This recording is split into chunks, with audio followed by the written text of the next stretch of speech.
paano nga ba mapapakapit ng maganda ang pintura sa inner fairings? Ayan, katulad po nito, ito ay puro inner fairings po ito.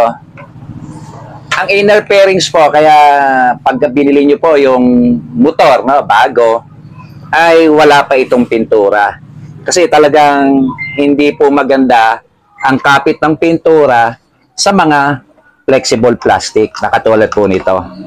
Kung i-compare po ito sa mga hard plastic, katulad po sa mga outer fairings.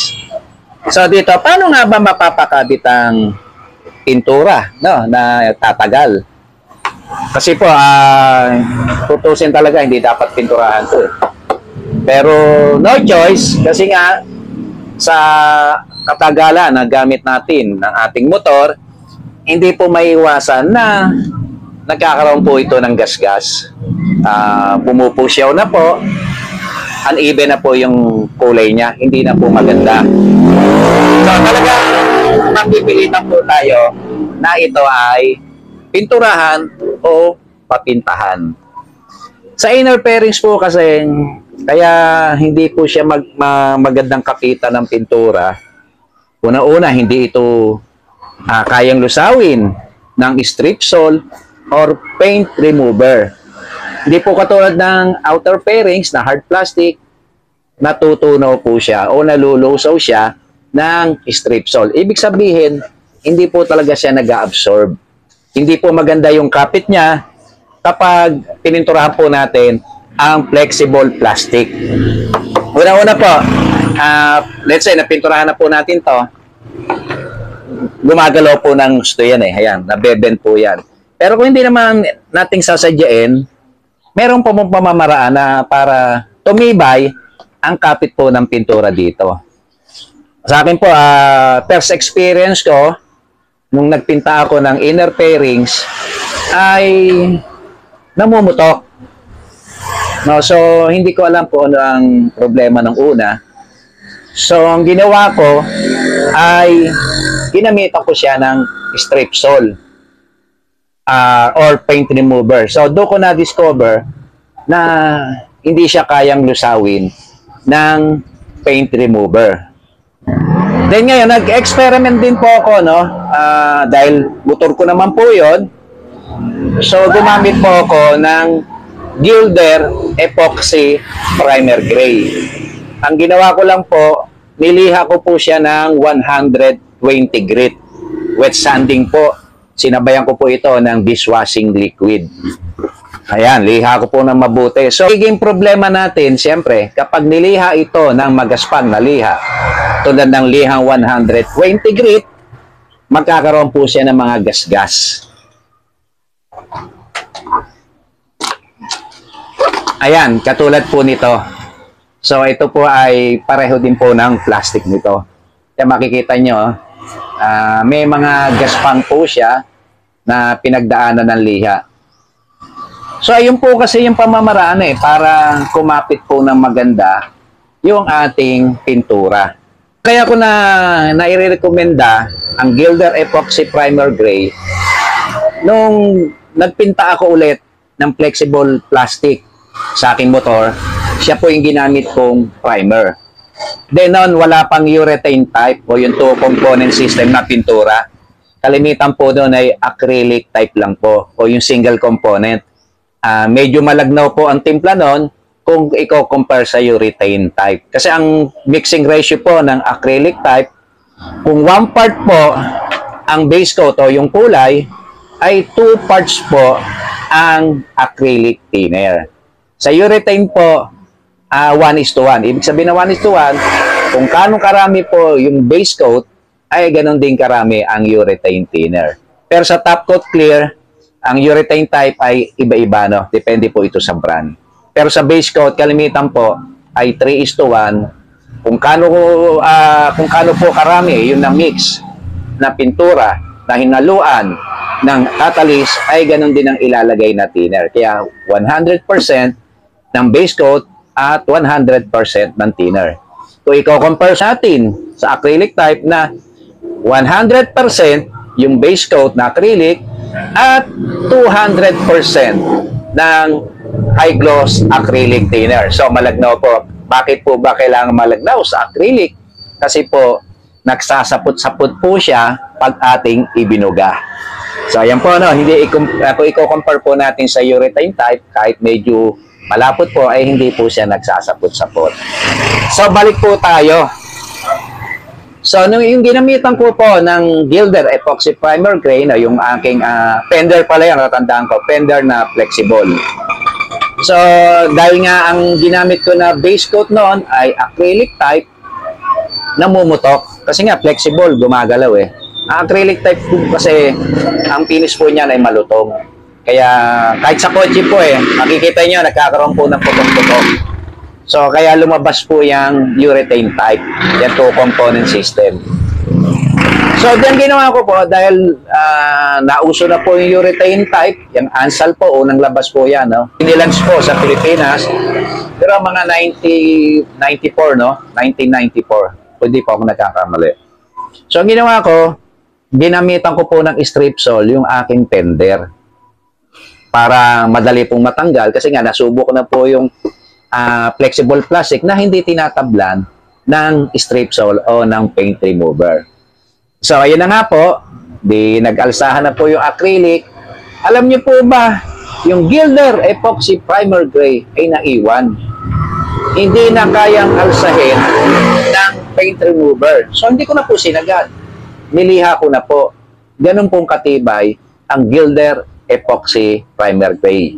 Kaya talagang siya ay nire-recommend ako. So, maliban na lang po kung nagbago na sila ng quality. So, hindi ko na po alam yon. Pero kung ang quality nila, nung nag-start akong magamit ang Gilder Epoxy Primer Gray, kung ano yung ganda ng quality noon, the same din po, no? Ngayon, talagang subok na po siya sa tibay at ganda. So, yun nga, pagka-strip sole ko, natira po yung Gilder Epoxy Primer Gray. Pero, syempre, kung babalik-balikan nyo, yung paglalagay ng strip sole o ng paint remover, wala pong talagang matibay na pintura. Talagang kahit papaano ay magkakaroon ng reaction. So, ayun nga po, diniliha ko na lang po siya, mabuti. Niliha ko po siya ng 400 grit, saka ako binugahan ng Ansal urethane base coat. Then, mga 3 coats, then binugahan ko na po siya ng clear coat ng Ansal din. Kasi siya pala nga sikat nun eh. Yung Ansal top coat clear. Ayan, dalawang klase na po ang clear ng Ansal. Meron po siyang Ansal top coat clear lang, at meron siyang Ansal Carcio top coat clear. So, ayan po, ano. So, ayan. Ito na po yung sekreto para kahit papano ay tumibay yung pintura sa plastic pairings na flexible or inner pairings. Wala na po tayong magagawa katulad nito eh. Pangit na po itsura. Kailangan natin pagandahin. So, no choice. Kailangan natin pinturahan. So, ang gagawin lang po natin para tumibay po yung kapit. Pwede ka po kayong gumamit ng plastic primer o urethane primer. Yung mga 2 components. Pero dahil nga nasubo ko yung Gilder Epoxy Primer Gray, 2 components din po yun, ay matibay din po. So magamit na po akong plastic primer noon, yung gawa ng Nippon, yung Nax. Single component lang siya, ready to apply na. So, may kamahalan lang. Siguro, ang isang quart po ngayon noon ay nasa 900 to 1,000 pesos. Parang Ansal, mga urethane primer din yan, mga surfacer, anti-corrosion. So, any brand, basta urethane type, matitibay po yan. Basta 2-component system. So, inahaluan ng hardener or catalyst. So, ganun din po ang Gilder. Dahil may catalyst din po siya. So, ewan ko lang yung mga other brand, no? Ng epoxy primer kung matibay. Ito, katulad po nito, second time na ako nakagamit. Ito yung pangalawa. Ito po yung gagamitin ko. Pioneer Epoxy Primer Gray. Dahil nga, bigay po ito ng Pioneer adhesive sa akin.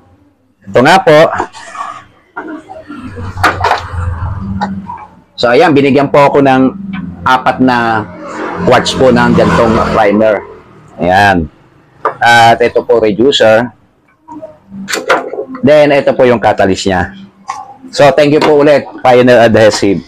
So, itatry ko, no? Ang mga epoxy primer naman ay matitibay, no? Pero hindi pa rin po ako magbibigay pa sa kanya ng reviews o ng kung ano yung performance niya, no? Dahil hindi ko pa nga nasusubukan siya na matagal. Hindi katulad ng Gilder Epoxy Primer.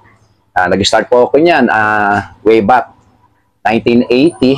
Ayan, till now, ginagamit ko pa rin tong Gilder Epoxy Primer Gray. So, yun nga po, para kumapit po na maganda ang pintura, lihain lang po muna natin ng lihang 120 grit. Sabayan na po natin ng tubig na kinawan po ng dishwashing liquid. Then, tirahin po natin ng liha.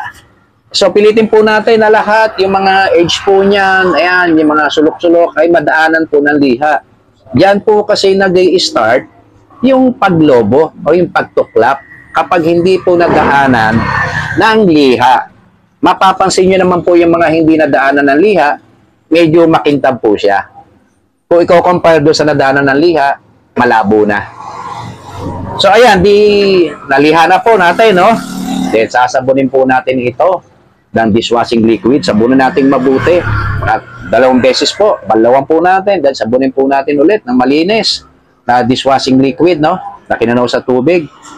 Then, pagkatuyo, patasadahan po natin ng urethane thinner or acrylic thinner. Walang po tayo ng basahan, na cotton, na malinis. At basahin po natin ng thinner, saka po natin punasan. Para makasiguro po tayong malinis po siya. Then, okay na po, nalinis na po, naliha na. Bubuga na po natin ito ng primer. So, yun nga, nirecommend ako sa inyo ay ito, Gilder Epoxy Primer Gray dahil talagang subok na po ito.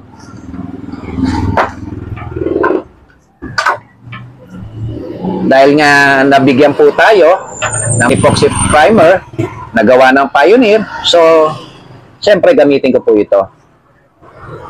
At sa tingin ko, hindi naman tayo mapapaya sa Pioneer kasi magaganda rin naman po yung product ng Pioneer. So, yun nga po, pagkaliha, pagkalinis, pagkapunas ng thinner, bubugahan na po natin ng epoxy primer. Mga 2 coats po.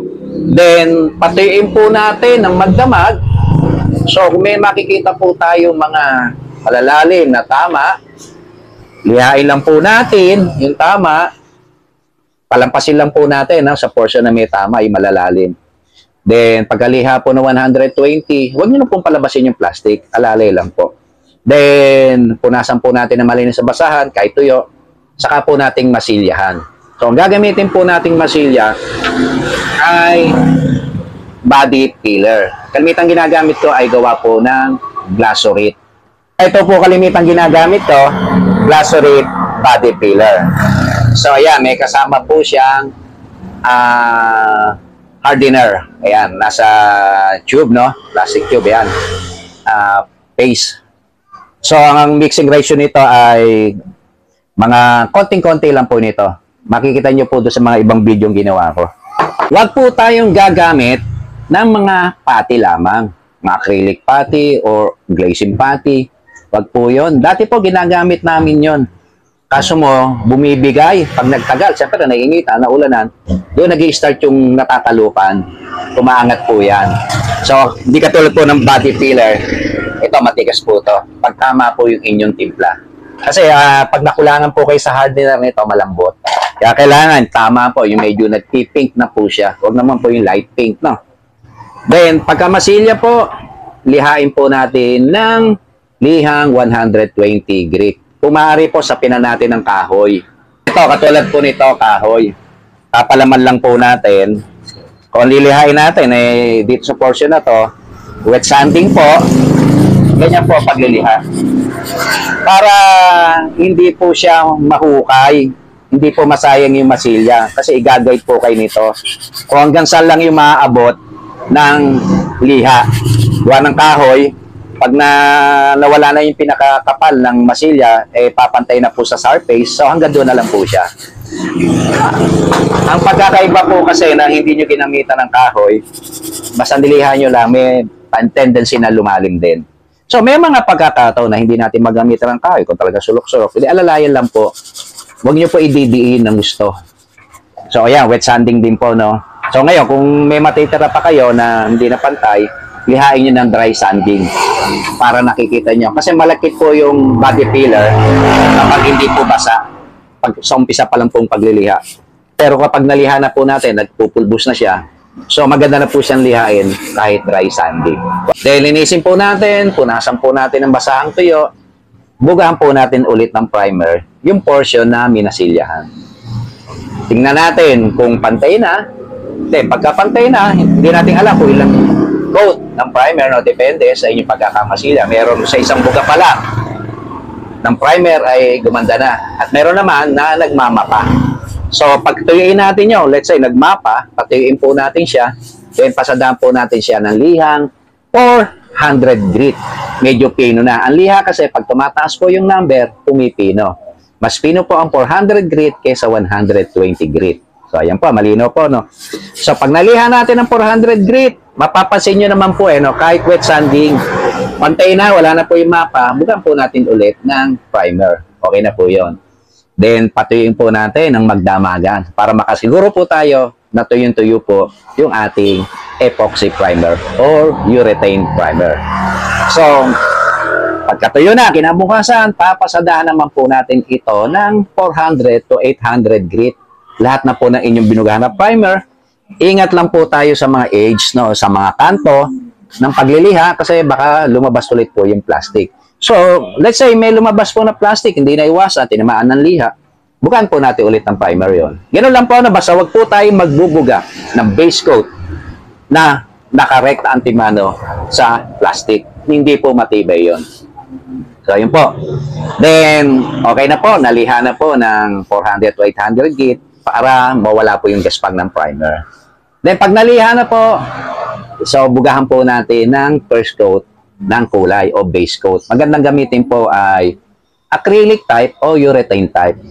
No, pwede po acrylic. Matibay na lang po acrylic kung i-base coat natin. Huwag lang itatap coat ng acrylic kasi malutong po ang acrylic type. Hindi katulad po ng urethane type, makunat, gawa po ng catalyst. So let's say, kung urethane ang ginamit natin, base coat, first coat, medyo manipis lang, base coat, makakapitin natin kasi palang kaagad natin ng buga, minsan doon nakukuha yung pinholes. Alam niyo ba yung pinholes? Yung nagkakaparang butas-butas o yung humuhulas. Pwedeng may sumaman tubig, no? Galing air compressor, at pwede rin hindi nalinis ng gusto yung ating binubugan. Yan po yung mga cause ng pinholes or napuwersa. Isa kasi yung trigger, pagka sobrang pisil na pisil, no, di na diin o baon na baon, umihigop siya ng tubig sa air compressor kasi hindi po maiiwasan ng tubig sa air compressor kasi ang init at lamig ay nagpo-produce ng moisture, ng moist, no? Kaya yun ay iipon sa tangke. Kaya yun, galiin po natin mag-drain ng ating tangke. Then, magkaroon din tayo ng air filter o separator, no? Para kahit pa paano, hindi ganong sumama yung dami ng volume ng tubig o yung volume ng tubig. So, yun po. Sikreto, huwag nyo ganong isagad ang buo ng trigger o i-adjust nyo po, no, sa fluid adjusting valve o adjusting screw. So, pag nakita nyo namang maganda na yung buga, huwag nyo na i-press ng gusto. Mas ang maganda lang ay pantay yung buga para maiwasan po sumama ang tubig. So, yun po yung sikreto. So, mga 3 coats. So, yung second to the last, no, kung may mga bootleg, pasadahan nyo na ng liha. Para kung ipa-final coat nyo na, kasi kalimitang base coat po ay 3 coats.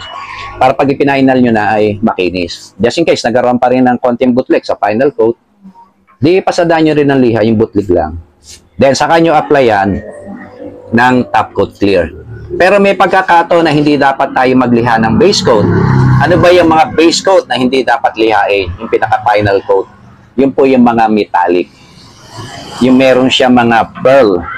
Yan, yung may mga parang glitters. Kasi pag naliha nyo po yung isang portion na hindi nyo po nilihan lahat, nagiging, nagkakaroon ng variation o uneven shade. Yung nagpapatsi-patsi, katulad ng silver. Ang silver, hindi po natin pwedeng lihain yung basta-basta. At hindi na natin pwedeng i-full coat yan. Kailangan sa silver, medyo swabe lang.